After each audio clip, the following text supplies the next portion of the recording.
அனைவருக்கும் வணக்கம். இதுதான் உங்களின் தினசரி சமையல். இன்னைக்கு என்ன பார்க்க போறோம்னா, ரவா வச்சு ஒரு கொழுக்கட்டை செய்ய போகிறோம். இந்த கொழுக்கட்டை ரொம்ப காரசாரமாக இருக்குங்க. இது எவ்வளோ சாஃப்டாக இருக்குங்கிறது நீங்களே பாருங்கள்.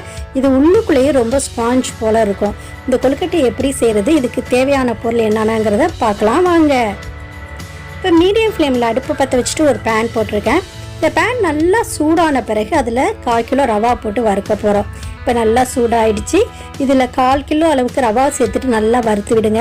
இந்த ரவாவானது நல்ல வெள்ளையாகவும் அந்த ரவாவோட வாசனை வறுபட்ட வாசனையும் வரணும். அந்த பதம் வரைக்கும் நம்ம வறுத்து எடுக்கலாம். அதுக்கு 1 நிமிஷம் போதும். இப்போ சரியான பதம் வந்துடுச்சு. இப்போ அடுப்பை நிறுத்திட்டு நல்லா ஆற விட்டுருங்க. இப்போ அதே பேனில் 4 டேபிள் ஸ்பூன் அளவுக்கு நல்லெண்ணெய் சேர்த்துக்கலாம்.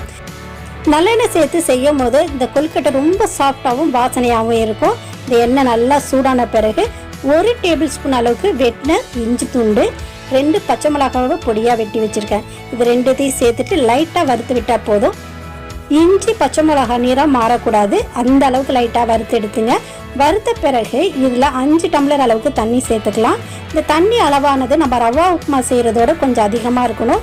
ஏன்னா இந்த ரவாவை நம்ம குலைவாக வேக வைக்க போகிறோம். இப்போ நம்ம சேர்க்க போகிற ரவாவுக்கு தேவையான உப்பை சேர்த்துக்கலாம். சேர்த்துட்டு நல்லா கொதிக்க விடுங்க. நல்லா கொதிக்க ஆரம்பித்தோன்னே நம்ம வறுத்து வச்சுருக்க ரவாவை கொஞ்சம் கொஞ்சமாக நம்ம சேர்த்துட்டு கிளறி விடணும். ஒரே தடையாக சேர்த்துட்டோம்னா ரவாவில் கட்டி பிடிச்சிரும். அந்த கட்டியை உடைக்கிறதுங்கிறது பெரிய வேலையாக இருக்கும். அதனால் கொஞ்சம் கொஞ்சமாக சேர்த்துட்டு நல்லா கலந்து விட்டுருங்க. இதேமாரி கலந்து விட்ட பிறகு கண்டினியூஸாக நம்ம கலந்துகிட்டே இருக்கணும். ரொம்ப ஃபாஸ்ட்டாக ரவா திக்காயிடும். இங்கே பாருங்கள், இப்போ நல்லா திக்காயிடுச்சு. இந்த பதம் வந்தோன்னா 1/2 மூடி தேங்காய் திருவி வச்சுருக்கேன், அதை சேர்த்துக்கலாம். சேர்த்துட்டு இந்த ரவாவும் தேங்காயும் நல்லா மிக்ஸ் ஆகணும். அந்த அளவுக்கு கிளறி விடுவோம். நல்லா கிளறி விட்ட பிறகு இது மூடியை போட்டு மூடி 2 நிமிஷம் நல்லா வேக விட்டுருங்க. இப்படி 2 நிமிஷம் மூடி வேக வைக்கிறதுனால ரவா நல்லா வெந்து சப்பாத்தி மாவோட திக்கான பதத்துக்கு வந்துடும். 2 நிமிஷம் ஆயிடுச்சு. எவ்வளோ திக்காக இருக்குது பாருங்கள் நம்மளுடைய ரவா. இது நல்லா கிளறி விட்டுட்டு அடுப்பை நிறுத்திட்டு ஒரு தட்டில் கொட்டி நம்ம கை பொறுக்கிற சூட்டுக்கு ஆற வச்சுருங்க. திரும்ப இதை நல்லா பிசைஞ்சு எடுக்க போகிறோம். நல்லா கை பொறுக்கிற சூட்டுக்கு நம்ம ஆற வச்சு எடுத்துக்கலாம். கரண்டியால் அப்படியே பரப்பி ஆற விட்டுறலாம். கை பொறுக்கிற சூடுக்கு வந்துடுச்சு. இப்போ கை விரலில் நல்லெண்ணெய் தடவிட்டு நல்லா பிசைஞ்சு விடலாம். இது பிசையும் போது மாவு மாதிரி நல்லா சப்பாத்தி மாவு மாதிரி நல்லா பிசு பிசுப்பாக வந்துடும் நம்மளுடைய ரவா. அந்த பதத்துக்கு வந்துருச்சு. வந்த பிறகு இதை சின்ன சின்ன உருண்டையாக உருட்ட போகிறோம். அதுக்கு 2 கைகள்லேயும் நல்லா நல்லெண்ணெய் தடவிக்கலாம். தடவிட்டு நம்ம நீர் உருண்டைக்கு உருட்டுற மாதிரி சின்ன சின்ன உருண்டையாக உருட்டி எடுத்துக்கலாம். இதுமாரி எல்லா உருண்டையும் உருட்டி இட்லி தட்டில் வச்சு வேக வைக்க போகிறோம். அப்படி வேக வைக்கிறதுக்கு 2 நிமிஷம் போதுமானது. ஏன்னா ரவா ஏற்கனவே வெந்த ரவா தான்.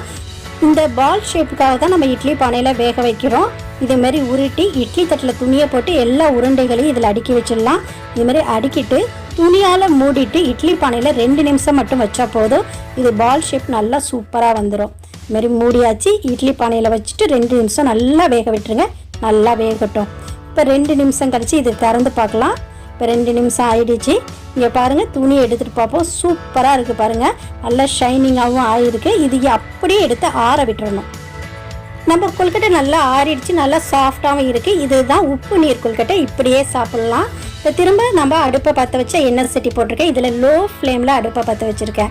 அதில் 3 டேபிள் ஸ்பூன் அளவுக்கு நல்லெண்ணெய் சேர்த்துட்டு 1 டீஸ்பூன் அளவுக்கு இதில் கடுகு சேர்த்துருங்க. கடுகு நல்லா பொரியணுங்க. பொரிஞ்ச பிறகு இதில் 1 டீஸ்பூன் அளவுக்கு நம்ம கருப்பு உளுத்தம்பருப்பு சேர்த்துக்கலாம். கருப்பு உளுத்தம்பருப்பை சேர்த்துட்டு பொன்னிறமாக வறுத்துங்க.